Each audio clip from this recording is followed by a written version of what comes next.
Installing a remote keypad is a simple way to allow coded access to your garage. When shopping for your keypad, make sure you check the manufacturer's manual for your garage door opener. Cross-reference the radio frequency used for the remote and make sure you choose a keypad on a different frequency. Some keypads are labeled universal. However, it's best to check your instruction manual before purchasing a keypad. Also, keep in mind that garage door openers older than 15 years may not be adaptable to a remote keypad.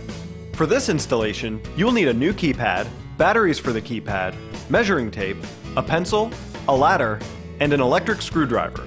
First, install the batteries on the new keypad. Now, using the keypad's instructions, follow the steps to program the keypad to your garage door opener. You'll need a ladder to access the garage door opener to complete this process. After programming your keypad, test it prior to installation. Pick a convenient location for the keypad. Measure from the ground up about 5 feet. Mark your measurement with your pencil.